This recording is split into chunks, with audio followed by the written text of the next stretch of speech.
Hello, product people. Welcome to the Product for Product podcast, hosted by Matt Green, data advocate and product manager, and Masha Mikanovsky, product leader and author. Our goal is to serve the product community by helping you find products that can help make your work in product management easier. Thanks for joining us on another episode of the Product for Product podcast. Welcome back. On today's episode, Michelle and I'll be speaking with Gustavo Razzetti about designing a strong culture in a hybrid workplace. Gustavo is the CEO of Fearless Culture and the author of his most recent book, Remote Not Distant. So let's hop in. Welcome to the show, Gustavo. Thank you. Very excited to be here on this Sunday, lovely morning, and talk to you guys about culture. Hey, Gustavo. Hey, Matt. Good morning, and welcome, everyone. We are excited as well because we feel that culture is one of those things that are very important for product people and also important for organization to help them build the right products. But people don't talk about it enough. So welcome to the show. Absolutely. Let's talk about it. Thank you for the invitation. Thank you for hosting me, and let's get started. Perfect. So tell us a bit about yourself first. Who is Gustavo and who is Fearless Culture? Absolutely.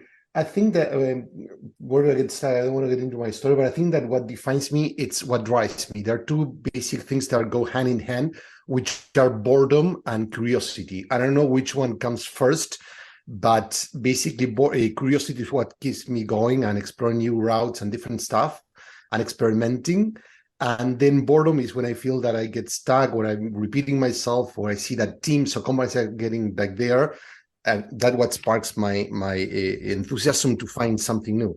And I remember a client of mine a few years ago told me that you're never asking people to do something you wouldn't have done yourself before. And I think that defines me. So I like to challenge people. When we talk about fearless cultures, about exploring what's possible. Fearless is not the absence of fear. Fear is an emotion. It's like the red light that says, hey, you need to stop the car, you're going to crash. But there are people that don't want to connect with those emotions, and then they get into trouble.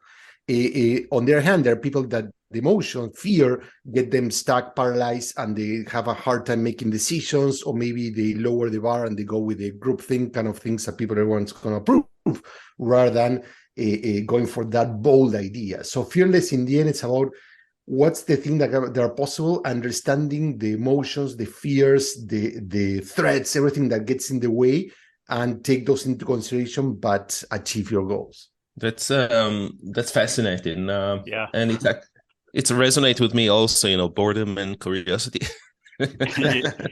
Yeah, I like it. I like it a lot. I'm thinking about like being fearless. Sometimes can really hold you back if you think about all the things that could go wrong.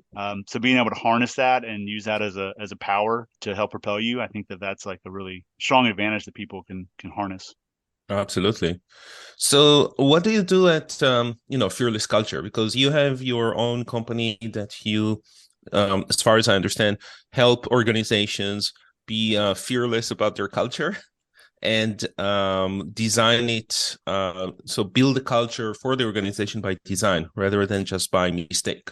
Go through that a bit with us. Tell us, how do you do it and what do you do exactly?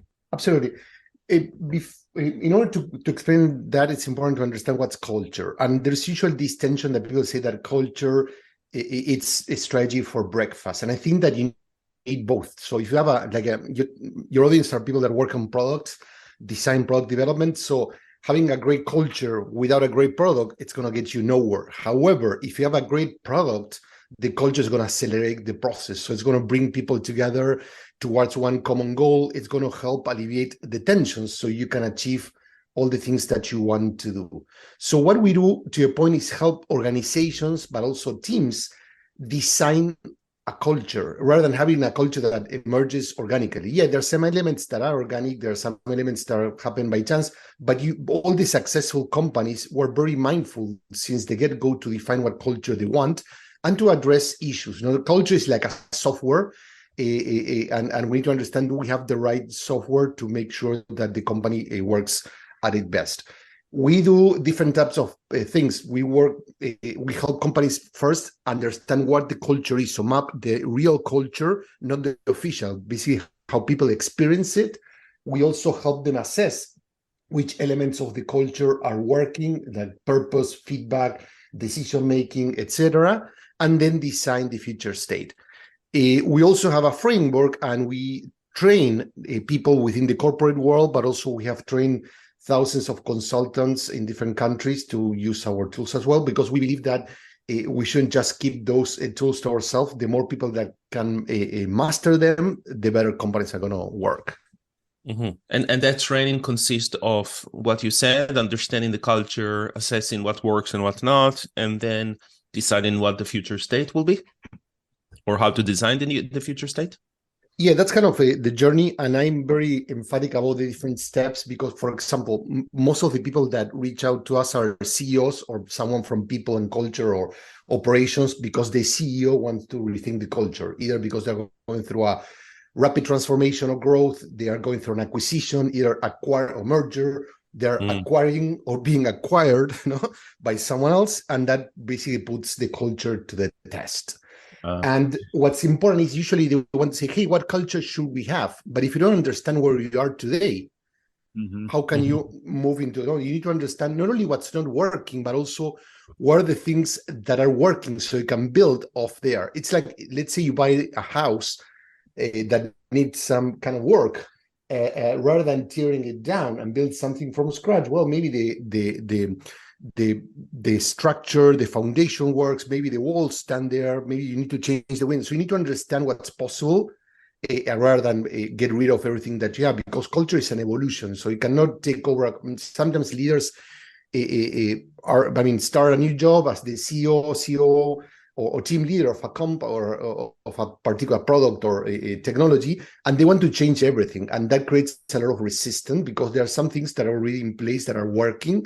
I need to understand those kind of tensions between the things that are okay and the things that need to be evolved or changed. That's great. Brings to mind, like, culture isn't like a one size fits all. So like everyone's going to be different. Every company is going to be different because you have people in those companies. And so you need to like be flexible enough. But I like the idea of having a framework in place to at least to be your guiding light and be your North Star in terms of like building a culture. So when you go into a company, do you go in with that kind of mindset? Like, here's the framework, but let's take, like you're saying, like, let's look at how you are today and let's take a view of how you're doing today so I can understand like what you want to be in the future. Absolutely. It's like if you're designing a product, you cannot design the product that you want. You focus on you do empathy research and user research to understand what the user wants and design something that's going to fit their needs. In our case, it's exactly the same. And it's hard. Our process, we call ourselves like facilitators because we guide the client through the process, through conversations, sometimes fun, sometimes exciting, sometimes really challenging, and even very, I don't know what subtle word to use, but it's not necessarily, but really a bit, they get very personal. But in the end, each client or each culture, each company, so it should get the culture they deserve, right? And deserve in a positive and in a bad way. Some people are not willing to put all the effort, so maybe they're never going to get a great culture, but also you cannot impose your mental model, your preferences to your client. You need to understand who they are. It's like if you're designing, like once again, a house or designing a suit for that person, in the end, it's the person who's going to wear that suit and it needs to look good on them, even if you would never use it because you're not them. Yeah, great analogy. Yeah. And I love it that you use the word product because everything, I try to say everything as a product. So building a culture as a product and is also very, very cool to hear. And following you up on LinkedIn for a couple of years now and also seeing, your newsletter and the book that you recently developed, you have those tools that you actually developed or frameworks. So you have a few canvases under your belt, I believe, that you put together to help people with their culture. Can you maybe describe the one that you use the most? Yeah, the most, let's say the framework is the culture design canvas, right? Which is the mother of all the canvases that we use with clients. And that basically establishes what is culture and help us map the culture and assess it. And it has it has 10 blocks, right? Or 10 boxes, if you will, in which you can work. And the most important thing, it has 3 parts. At the center, it's what we call the core. It's the foundation of culture. It's the long-term vision that includes what's your purpose, what are your values, the behaviors that you reward and punish, and priorities. Not priorities in terms of development or strategy or business, but priorities in terms of how you're going to make decisions. And then the second part, to the right side of the canvas, covers the emotional side of culture. So what's that glue that brings people together, the sense of belonging? That's critical. And once again, you can use this tool for a company, but you can also use it for a startup, or you can use it for a team. There's a lot of teams that use the tools as well, because you can develop their own culture. And the emotional culture includes feedback, psychological safety, and team rituals. And lastly, on the left side, we have the more functional side of culture that provides how do we adapt, how we bring speed to the team, that agility, and that encompasses norms and rules, both the ones that are written, but also the ones that are implicit.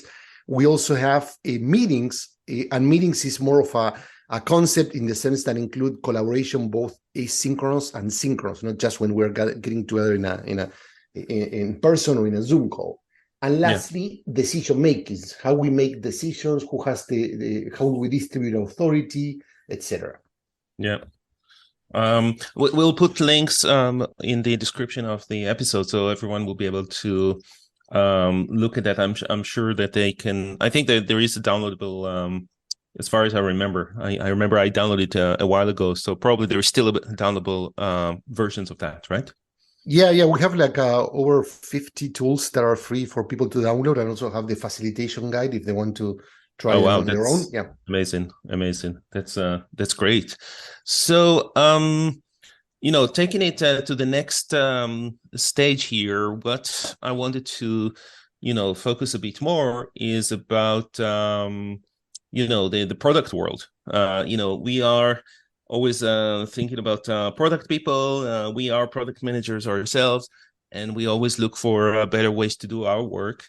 And as I started in the beginning of the episode, culture of the product culture, if you may, it might be a subset of the overall organizational culture, but we feel that it's strongly. And you said it also, it can strongly affect if the product is going to be successful or not. So, well, what do you think about that? Well, what are your thoughts about this? Absolutely. I think that as I mentioned, the culture of a team is critical. So we always said that the most important thing about culture is not to make people feel good. There's nothing wrong with that. But I think that sometimes people get confused that culture is about perks, about happy hours, making people happy and that stuff. For me, culture, it's how can we help people do the best work of their lives? And of course, it affects every team. But when you're developing new products, or you're managing an existing product, the culture of a team is critical. For example, if people feel afraid to raise issues to the team lead, the product team lead, regarding, hey, this is not working, or there are better ways or better processes or things like that, then you're not going to get the best work. If the team leader is imposing their ideas to the other people, and they're just executors, they're just executing stuff, well, the same is going to happen there. We know that a lot of people are going through burnout. There's a lot of companies in the tech world that have gone through a lot of layoffs and stuff, and that not only makes people who lose their job bad, but also the ones who stay, because first, they don't know when they're going to be next, but also they feel bad because not only they lost their colleagues, but probably they lost people that had a very important role. When companies go through those structures, going back to culture, they think on a functional way. They think in terms of the software, the hardware. How can I make room, right, and save money? But then they don't know how that's going to affect you reduce the capability of your hardware, then your software is going to start running well. And that's the point, how does that affect? I think that the impact on people, on collaboration, talking about these kind of layoffs and things like that, creates an effect, not only in the short term that people are going to feel overwhelmed, burnout, but also sad or guilty, even guilty because you stay and your colleague that you like them working with them, they're no longer there. But also in the long run, you're going to say, hey, I'm expendable. So, hey, maybe this is not the company for me to stay. That's part of the, I know I got into a very, very sensitive topic, but I think it's important to understand it's easy to talk about culture when things are going great, but your culture is always tested when you're going through crisis. Mm-hmm. Absolutely. Yeah, it's great to point out. Like anything in life. Yeah, like, exactly. I know anything. Yeah. Yeah. Mm-hmm. I really like your point about the psychological safety, whether it's a team or whether it's a culture, just being able to ask questions and being able to fail and learn and grow, I think is so important. So like you're saying, culture isn't about all the perks and benefits, the tangible things. It's often about the intangible and the things you don't see but you experience. And how you experience those within a company. So I really like you pointing that out. Yeah. Now, with the product world, with some of the challenges of product people with the culture, is the understanding of leadership about the importance of product in the overall scheme of what they're building. Now, it's easy to say, yes, we're building product, therefore we're product people, or we're a product company. But what we've seen again and again and again is that if a company is led by someone that come not from product management, but they're coming from other areas, then there is a much stronger lenience towards that. So, for example, if the CEO comes from sales, it will be a sales-driven organization. If the CEO is coming from technologies, it will be a technology-driven organization, et cetera, et cetera.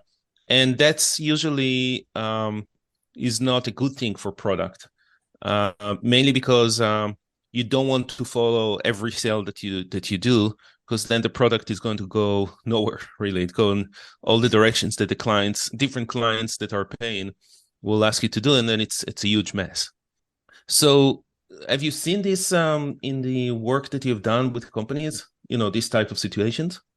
Absolutely. There are a lot of great points that you're bringing there. So let me see if I can start tackling one at a time. I think the first one, we talk about if you're a consultant, you cannot impose your preferences on your clients. The same applies to leaders, that you come from the marketing world or the sales world, you shouldn't impose your preferences to the company. And if you have been a very successful product development company, why turn into a sales company? Because the CEO likes that, or because maybe it's a more comfort for them. I think that sales should be the result of having great products. When you focus too much on sales, then you end. What I've seen is usually they promote a toxic culture, which is all about getting the results, and no one is looking at how you get there. So basically, a lot of cutting corners, a lot of betraying our values, which is very important. Also, in our culture, we find who we are, what we stand for, what are our leadership principles. But then if you're going to put sales first, that means that then they're not going to be values. They're going to be betrayed, and then people are going to do whatever it takes. So I think that's important. If you are a leader and you join a company that has been successful because of something, of course, you're hired to take it to the next level, but taking to the next level is building on what has been working, not just change everything because you think differently. And this is the issue I see a lot. There are leaders that think that they're going to get all the credit and their bonuses, of course, if they make a huge change. So they're not trying to say, how can I make this better? They want to say, how can I make it my style so I get all the credit for it? And that's a problem. The leader's ego, it's huge because usually it kills the culture in the process. So how do you deal with that? I mean, that's one of the challenges that product people, they usually don't have, the authority to make those type of changes. The best organizations will have in the executive team a product person, so they usually will treat in the same level as all the other executives. So where you have a chief product officer, that's a good sign. But many of us don't have that, and we just like a product manager on a team, and then we need to affect all of this and work with all of these stakeholders, which are mostly in the executive team. And each one of them is coming with his biases and backgrounds, etc. So what tips can you give to people in this situation? Sure. There are two things. When we're working with companies, many times we see that the leader is the problem or big part of the problem, and we need to work on that. But when you're an employee, even if you have a huge important role within the company, but you're not in the decision making, the C-suite, what happens? Well, there are two things you can do. First, there are things you can not change or influence, but there are things that you can influence. No, we talk about the subculture of your team. Even if the company at the top is either ignoring you or not taking you as much into consideration, there are a lot of things that you can work with your team to improve your subculture. And I think that sometimes seeing, hey, the leader doesn't care about us and that kind of stuff becomes an easy excuse for people to not push back or fix the things that they can control. When you stop worrying about the things that you can control, you're going to realize that there are a lot of things that you can improve within your circle. And I would advise people to focus the energy and the time there. Then is, how can I influence the upper management, the leadership team, the executive team? And there are two ways to do this. First, it's if you don't have someone that's in the table representing product, well, find an ally who is someone that cares about you, even if they work on, I don't know, sales or marketing or operations or finance. Maybe the people in finance usually have a bad rap, but in the end, they're smart. And if you tell the story and you connect how product can help the company get to the numbers, maybe they're going to say, hey, we need more of these guys. And they're going to, so find someone who could be like your ambassador and represent your interest and also your concerns and issues. And the other point, lastly, it's pushback. Many times people complain, but they never push back. Of course, this requires courage, requires being fearless, and sometimes the culture is not there. But there's an example I mentioned in my book about being fearless, which is when Apple was considering as a company to launch the iPhone. Actually, it wasn't called the iPhone at that point. Steve Jobs was very adamant and resisted the idea, saying, hey, we're not going to become a phone company. That sucks. That's shitty. We're not that. And the team pushed back over and over a couple of months to tell him, hey, but we're going to do the Apple way. So give us a try. And look where we are now.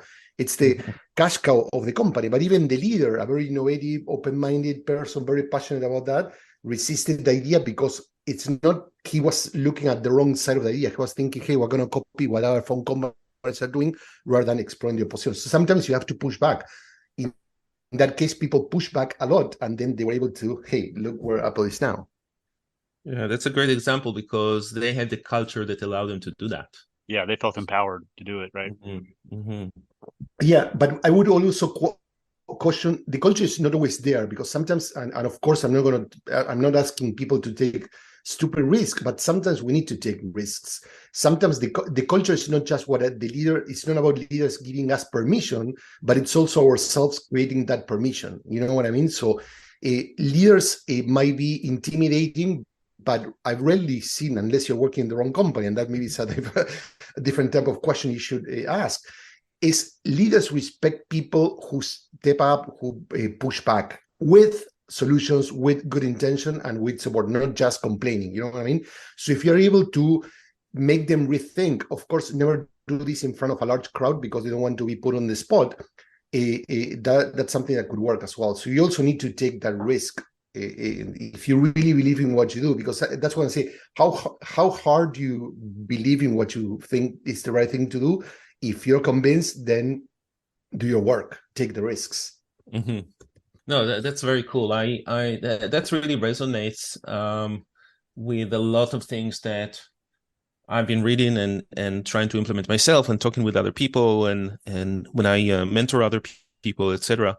But it's really cool to hear it also from experts that have seen it not just specifically on product, but on anything. So anything in the company, if the company doesn't do it the right way, there could be ways to influence stakeholders even without specific authority. So the tools that you have, like we talked before about the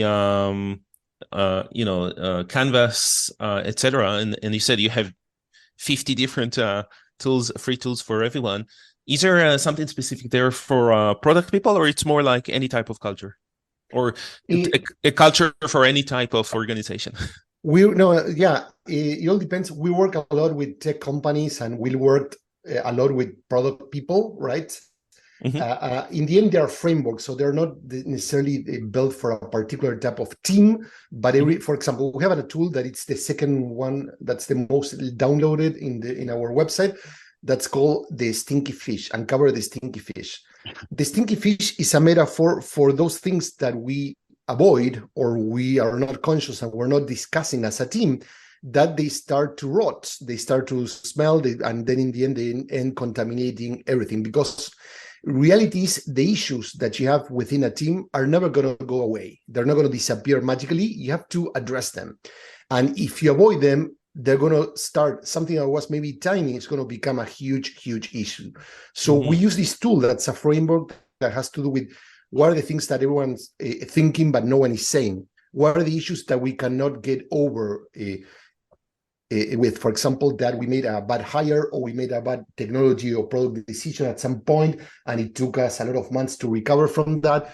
There are many things that what's getting you anxious, and what are the uncertainties, and having that conversation first. People use that tool on their own. They complete stuff. Then we pair people in groups of twos, and then we discuss in larger groups. It helps unearth lots of issues, from day-to-day frictions to more structural things that need to be addressed. And then we have a tool to help them, of course, solve, because this is not about just getting things out of the chest, but actually also to fix them. Mm-hmm. Yeah. Well, that's first of all, I love the name. I've seen it also before. You're right. It's like anything else. You have to face this thing, and without facing them and trying to fix them, they will always be there. That's for sure. I also wanted to mention you have 3 other books: Stretch for Change, Stretch for Your Team, and Stretch Your Mind. So, what got you to think about writing Remote Not Distant? Yeah, I think that I have to reconvert my business when the pandemic started. So I was in the process of doing a world tour, giving my masterclass, basically teaching people the framework, all the tools that we have so they can use them on their own. I had everything in place to visit Canada, different cities in the US, Australia, New Zealand, France, you name it, the UK. And I had to basically that was immediately canceled, and I have to basically reconvert my business in remotes, and also my consulting gigs as well. So everything I learned helping organizations, like, okay, you need to reset your culture, you need to start thinking differently, you need to start operating, rethinking your meetings, etc., was something that started helping them. And at some point, people say, hey, why don't you share all your insights, the tools that you have, the lessons that you've uncovered in that journey? And I decided not to limit it to my own experience or my team's experience, but also I interviewed a lot of people from different types of companies that either were stuck or were doing great things. Lots of tech companies, but also government companies, so companies from different types of industry, to also gather their insights and put them together to help people like embrace what I think is a game-changing moment, which is this stuff of we need to stop thinking of work as or culture as a place, and rather think of, okay, it's how we collaborate, and when do we collaborate, and how, which are more important than the location thing. Location is one of the office, for example, is one of the many ingredients that you have to define how you want to work. But I think the most important thing is work. The type of work that you need to do should define when, where, and how you work. So if we are maybe cracking a sprint, we're coming with a new feature, maybe coming with a new product solution, maybe we want to work everyone together, either remotely or in the same room, but non-stop for a week, until we get it. So the model that, hey, 2 days in the office, 3 remote, that kind of stuff, that's rigid, doesn't work. And that's basically what I want to do, is provide a framework within the book for people to rethink what is culture and learn from what used to work before the pandemic, all the things that they learned when they had to work remotely, and make sure that those lessons don't get wasted and we find a new way of working rather than try to force people back to normal. Yeah, that's great. I think that's really helpful, because you see a lot of companies these days. I think Apple's struggling with it and Google's struggling with it, getting people to come back into the workplace, because people have done really well post-pandemic, and still, like, we have a good culture in place. We're able to work remotely, but there's this push and pull there, which has been a real struggle. So Yeah. I think What do you think about the companies that are telling now everyone that needs to go back to work in person? I think it's stupid with all due respect because it's based of one person's assumption that's the solution. And before the pandemic, only 30% of employees were engaged with their companies. Basically, 70% weren't happy. So that shows that the office is not the solution. I'm not saying the office shouldn't be, but I think that companies need to earn people's commute, the cost, emotional, the time that it takes to go from your home to the office. The companies need to give you a good reason for you to be there. If you're going to get back to your cubicle or your open space to do exactly the same thing that you did in the past, that's not going to work. Yeah. And many companies were betting on the recession. They keep calling recession. Last Friday, we got the numbers here in the US, and unemployment went down, not up. It's still low. Yeah.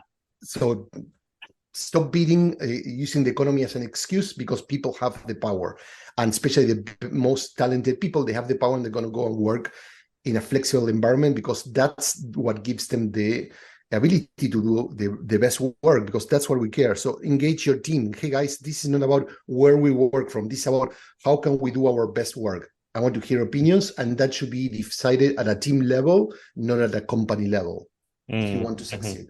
Yeah. The ability to work remote in culture, that shows trust in your employees. So I think that that's another level of this culture. Building a great culture is I trust my employees to work remotely and get the work done. And so I think that is a big selling point. There is also a point that many people don't really talk about, which is the environmental impact of everyone going back to work, where, with commute and carbon emissions of cars and all of that stuff, it could be also a company's responsibility actually to fight against it just because of that. So they can help the environment this way. But that's probably a very, very different discussion. Yeah. But it's part of the culture, because if you see that in your culture that you care about the planet, then you need to take that into consideration. Absolutely. Net, people are working more, even though they are saving the commute, but also they're investing part of that time saving into themselves, exercising or taking care of their personal things. So it's a win-win. When people work remotely, they work at least half an hour more, but also they spend more time taking care of themselves. So I think it's a good balance. Yeah. On the other end, there is always the social impact, and being with other people and not being just by yourself, and that, which is also very important. So the meeting in the office or meeting in offsite or whatever together is probably more important than just coming every day to the office. Yeah. So one of the things for me anyway to come back to an office, or it's not really the office itself, it's more to see people and the social effect of that, not to be alone all the time. But that could be done not just in an office, it could be done really anywhere, as long as the company actually do that. Absolutely. And I think that we're getting back into the idea of intentionality, which is critical for designing culture. When people say, hey, work fully remotely or come to the office 3 days, it feels like random, doesn't make any sense. So we need to be more intentional in terms of why. What are we trying to achieve? And to your point, getting a team together, the office is not the only way to do it.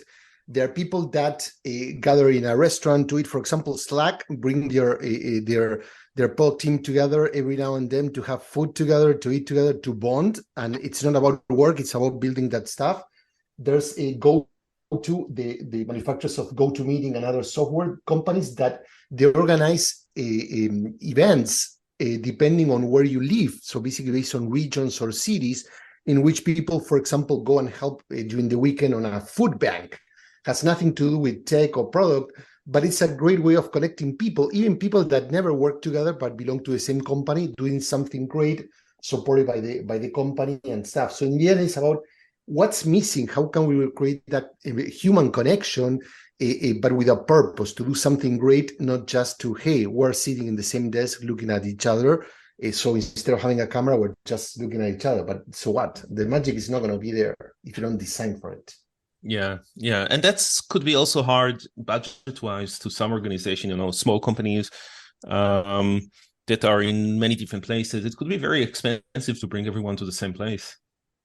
Exactly. And that's why many companies approach like a decentralized a way of connecting people closer to where they are. So I'm working with a huge tech company that they have the HQ in the US, but then they have a lot of distributed teams in Israel, India, Argentina, Spain, you name it. And then they do a huge party here, but then they have smaller events when it's the company anniversary on each region, decentralized. So they don't bring everyone to it, and people still feel connected to the whole organization. Yeah. Well, I'm the only one in Toronto in my office, so I will do my own party here. But well, maybe we can, Matt and I can fly and join you. We're close. We'll come up there and have a party. And it's going to be free. That's a great party. Yeah. That's exactly. a great party. Do yourself a favor, come in this summer. Yes. But, too much snow. Actually, I'm planning. You're in Chicago, right, Gustavo? I'm planning. Correct. Yeah. I'm planning to a family trip in the summer to Chicago, like a road trip. So who knows? Maybe we'll meet then. Oh, very sure. exciting. Yeah. Let's grab a coffee. Sure. Absolutely. Cool. No, this was a great discussion, and I think we can probably talk for hours about that. Culture is really one of those things that I was always trying to help with every organization that I was at. Mm-hmm. So I always volunteered to be on the social committee and stuff like that. Again, not to be, just make it fun and buy another foosball table, but more about really try to see what I can do inside, even though I wasn't in the C-level, right? So just a little impact like that. Yep, advocate change and bring people together. I think that's really exciting. Remind everybody that we're all working in the same direction, and we can all have fun together and bring people that you don't normally work with together, and that way you really can build a strong culture. So Gustavo, thanks so much for joining. Like Moshe said, I think we could talk forever. So this has been really fascinating. Appreciate you coming on. Absolutely. So thank you, Matt and Moshe, for hosting me, and for everyone listening. It's been a pleasure, and let's stay in touch. Take care.